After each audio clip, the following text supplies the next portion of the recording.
2020 ലോകകപ്പ് നേടിയ ശേഷം ആ ട്രോഫിയുമായി ഇന്ത്യൻ ക്യാപ്റ്റൻ സൂര്യകുമാർ യാദവും ICC ചെയർമാൻ ജയ്ഷായും കോച്ച് ഗൗതം ഗംഭീറും ക്ഷേത്രത്തിൽ ദർശനം നടത്തിയതിനെതിരെ രൂക്ഷ വിമർശനവുമായി എത്തിയിരിക്കുകയാണ് മുൻ ഇന്ത്യൻ താരവും തൃണമൂൽ കോൺഗ്രസ് MP-യുമായ കീർത്തി ആസാദ്. ഇതൊക്കെ പറയാൻ കീർത്തി ആസാദ് ആരാണെന്ന് പലരും ചോദിക്കുന്നുണ്ട്. 1983 ആദ്യമായി ഇന്ത്യ ലോകകപ്പ് നേടിയപ്പോൾ ടീമിലുണ്ടായിരുന്ന ആളാണ് കീർത്തി ആസാദ്. പഴയ തലമുറയിലെ സിക്സർ സ്പെഷ്യലിസ്റ്റ് എന്നായിരുന്നു അദ്ദേഹം അന്ന് അറിയപ്പെട്ടിരുന്നത്. ഇപ്പോൾ ഈ ലോകകപ്പ് കിരീടം ഒരു മതത്തിന്റെ മാത്രം വിജയപ്രകടനമാക്കി മാറ്റുന്നതിന് എതിരെയാണ് തന്റെ എക്സ് ഹാൻഡിലൂടെ കീർത്തി ആസാദ് പ്രതികരിച്ചത്. ടീം ഇന്ത്യക്ക് ഇത് നാണക്കേടാണ് എന്ന് പറഞ്ഞു തുടങ്ങുന്ന പോസ്റ്റിൽ 1983 ലോകകപ്പ് വിജയത്തെക്കുറിച്ചും അദ്ദേഹം ഓർമ്മപ്പെടുത്തുന്നുണ്ട്. അന്ന് കപിൽ ദേവിന്റെ കീഴിൽ ഇന്ത്യ കിരീടം നേടുമ്പോൾ ആ ടീമിൽ ഹിന്ദുവും മുസ്ലിമും സിഖുകാരനും ക്രിസ്ത്യാനിയും എല്ലാം ഉണ്ടായിരുന്നുവെന്നും അന്ന് കിരീടം കൊണ്ടുവന്നത് മാതൃഭൂമിയിലേക്കാണെന്നും അദ്ദേഹം പറയുന്നു. എന്തിനാണ് ഇന്ത്യൻ ക്രിക്കറ്റ് ട്രോഫിയെ ഇത്തരത്തിൽ ആരാധനാലയത്തിലേക്ക് വലിച്ചിഴക്കുന്നുവെന്നും അദ്ദേഹം ചോദിക്കുന്നു. ടീമിലെ മറ്റ് അംഗങ്ങളായ മുഹമ്മദ് സിറാജിനെയും സഞ്ജു സാംസണെയും ഉദാഹരണമായി കാണിച്ചാണ്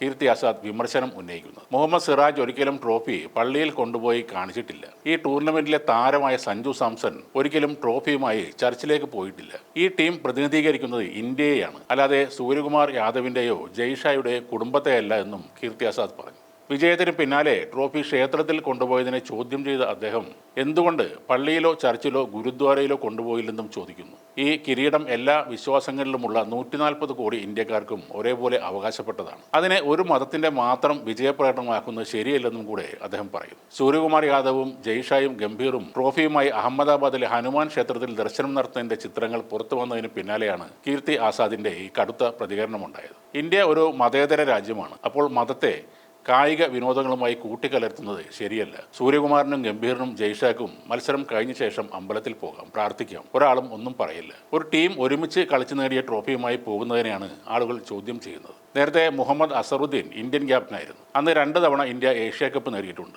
1993 ഹീറോ കപ്പ് നേടിയിട്ടുണ്ട്. 94 സിംഗർ വേൾഡ് സീരീസ് ട്രോഫി നേടിയിട്ടുണ്ട്. അപ്പോഴൊന്നും ആരും കപ്പുമായി പള്ളിയിലോ അല്ലെങ്കിൽ വേറെ ഏതെങ്കിലും ഒരു ആരാധനാലയത്തിലോ പോയിട്ടുമില്ല. ധോണിയുടെ കീഴിൽ 2011 ഇന്ത്യ ഏകദിന ലോകകപ്പ് നേടിയിട്ടുണ്ട്. 2007 ആദ്യത്തെ T20 വേൾഡ് കപ്പും നേടിയിരുന്നു. ചാമ്പ്യൻസ് ട്രോഫി നേടിയിട്ടുണ്ട്. അപ്പോഴൊന്നും ഇല്ലാത്ത ഒരു ആചാരമാണ് പുതിയതായി ഈ വർഷം കടന്നു വരുന്നത്. സ്പോർട്സിനെ മതവും വിശ്വാസവുമായി ഒക്കെ കൂട്ടിക്കെട്ടുന്നത് ആധുനിക സമൂഹത്തിന് ഒട്ടും യോജിച്ചതല്ല. ഇപ്പോഴത്തെ ഈ ഹനുമാൻ കോവിൽ ദർശനം എന്തായാലും സൂര്യകുമാറോ ഗൗതം ഗംഭീറോ തീരുമാനിച്ചത് പ്രകാരം നടക്കാൻ വഴിയില്ല. അത് ICCയുടെ തലപ്പത്തിരിക്കുന്ന ജയ്ഷായുടെ തന്നെ തീരുമാനം ആകാനാണ് 100% സാധ്യതയും.